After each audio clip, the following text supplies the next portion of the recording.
Todo es posible. La vida de William Cameron Townsend es el título de la presente investigación que escudriña la niñez y juventud de Cameron para encontrar y resaltar aquellos procesos personales que construyeron su carácter, sus valores y los principios que aplicó desde el inicio de su labor misionera y lingüística.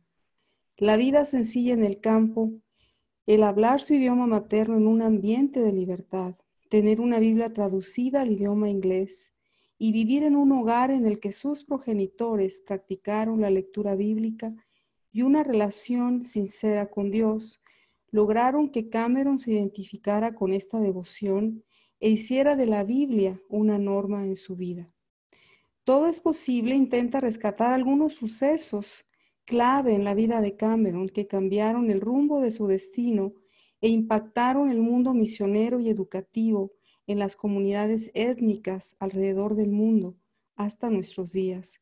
Su testimonio de vida es un ejemplo del poder transformador de la Biblia en el idioma materno, no solo por lo que él hizo, lo que él mismo pudo realizar en este planeta, sino por la suma de lo que miles de hombres y mujeres de toda cultura han realizado a favor de la traducción de la Biblia a lo largo de un siglo.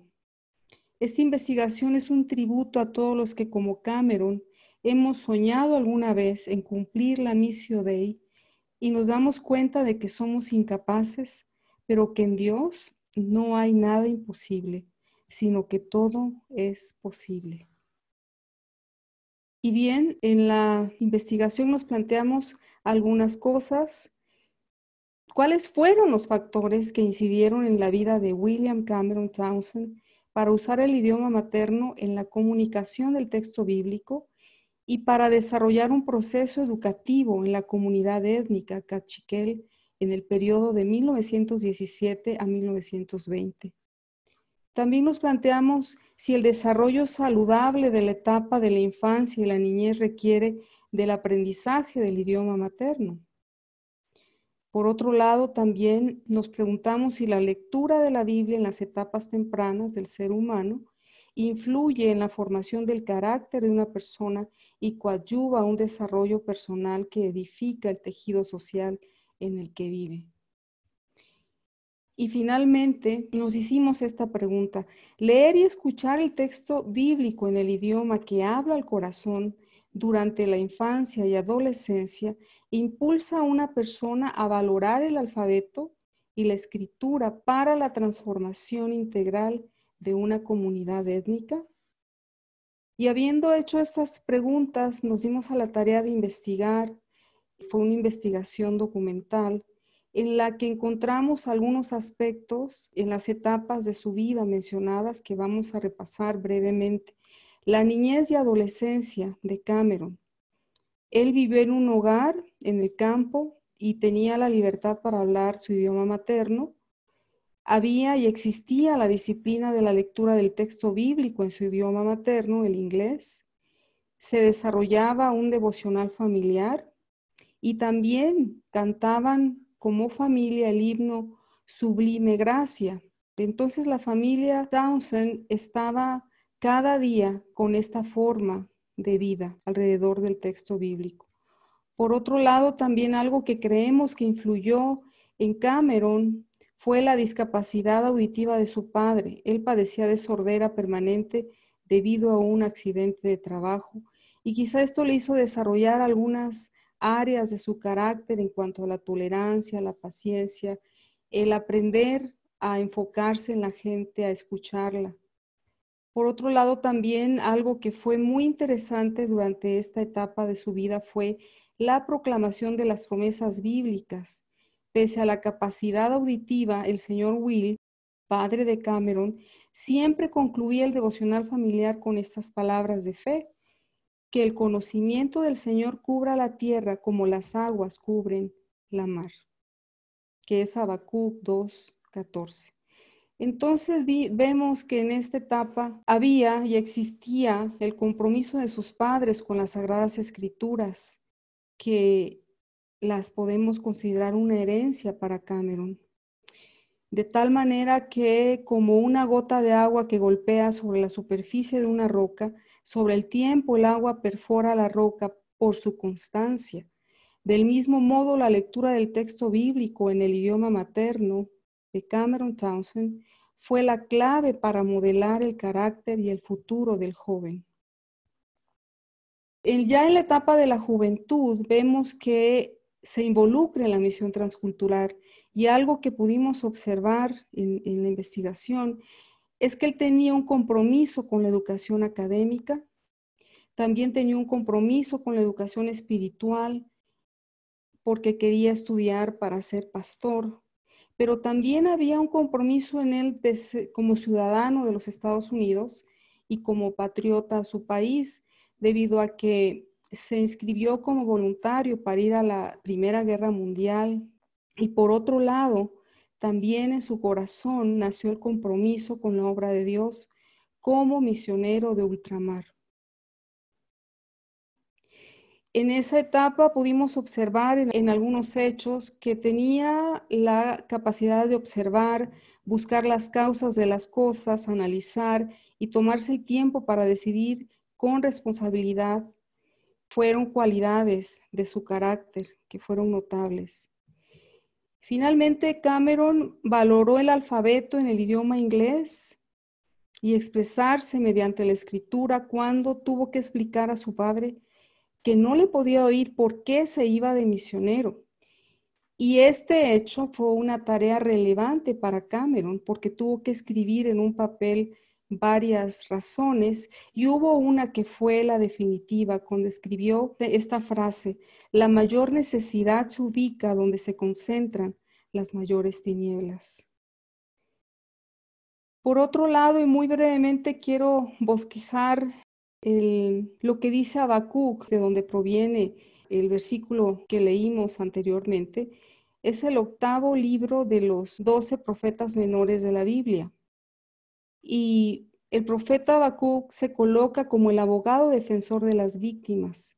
Entonces pudimos perfilar un aspecto de la vida de Cameron como defensor de derechos humanos en la etnia cachiquel.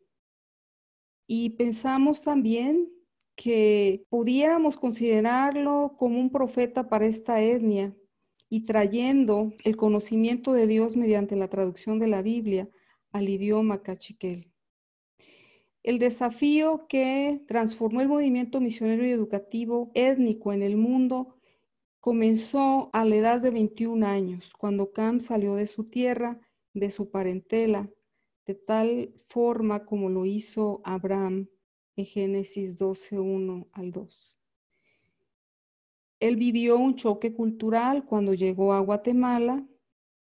Iba con la plena convicción de distribuir Biblias en español, pero la actitud crítica, reflexiva de su carácter, de su personalidad, le llevó a cuestionarse: ¿por qué estoy tratando de vender Biblias en español a gente que habla otro idioma? Finalmente, una mañana, un hombre cachiquel que estaba atendiendo el aviso de Cameron en cuanto a que si querían un folleto en español, le hizo esta pregunta emblemática: si su Dios es tan grande, ¿por qué no puede hablar mi lengua materna? Y Cam se quedó estupefacto ante tal interrogante a tal grado que esto se convirtió en una obsesión. Un hecho importante en su vida es que se casó a los 23 años. Y aquí podemos observar, como resultado de la investigación, un proceso que lo resumimos en 4 partes, las cuales estamos mencionando aquí: la observación cultural, los planes de acción, los obstáculos y los logros. Como parte de la observación cultural, dedujo lo siguiente de la comunidad cachiquel: que vivían en situación de pobreza, esclavitud, sin sistema de salud, discriminación por los mestizos, que estaban expuestos a los peligros de la naturaleza y que no contaban con un sistema educativo. Por tal motivo, diseñó los planes de acción, como fueron el desarrollo del sistema de escritura en el idioma cachiquel el desarrollo del alfabeto y la traducción del texto bíblico. Desarrolló también una estrategia de alfabetización para educar en el idioma materno y dejar el aprendizaje del español como segundo idioma y nunca como una prioridad. Por otro lado, también como resultado de esa observación de la necesidad social, fue muy perseverante en el desarrollo comunitario. Tomó la iniciativa para el desarrollo de proyectos como cooperativas del café, pozos de agua, electricidad, invernaderos, entre otros. Los obstáculos que tuvo, primeramente no había terminado sus estudios, no tenía la capacitación. El cachiquel era un idioma muy complicado, necesitaba más equipo de trabajo, no tenía dinero y posiblemente reaccionó como Abraham en Génesis 15:4. ¿Cuáles fueron sus logros en esa etapa de juventud? Formó un equipo de trabajo con Francisco Díaz, que fue un hombre cachiquel. Fundó el Instituto de Alfabetización Cachiquel Robinson. Tradujo la Biblia al idioma cachiquel. Involucró a la comunidad étnica cachiquel, entre otros logros. Un logro muy relevante fue la fundación del campamento de entrenamiento lingüístico Wycliffe en Arkansas, que comenzó con 2 estudiantes el primer año y el segundo año tuvo 5. Hoy día la capacitación fundamental para envolverse en la traducción de la Biblia continúa alrededor del mundo. Conclusión general. En definitiva, concluimos que la formación recibida en las etapas tempranas de la vida llevó a Cameron a establecer que el trabajo en otra cultura debe estar sostenido por 4 componentes: el lingüístico, el espiritual, el educativo y el desarrollo comunitario sustentable. Los estableció como principios básicos e inherentes a cada uno de los proyectos que ayudó a realizar en vida, así como también para los miles que se han iniciado desde su partida. Él dio de gracia lo que había recibido de gracia a su temprana edad. Finalmente, quiero concluir donde comencé. Érase una vez el hogar de una familia que leía la Biblia en su idioma materno, que aprendió a respetar al ser humano cualquiera que fuera su condición, que luchó por la educación, que creía en el poder de la palabra de Dios para transformar personas, etnias, naciones, y para transformar el mundo de los imposibles en un mundo donde todo es posible y donde la gracia de Dios nos puede alcanzar. Muchas gracias.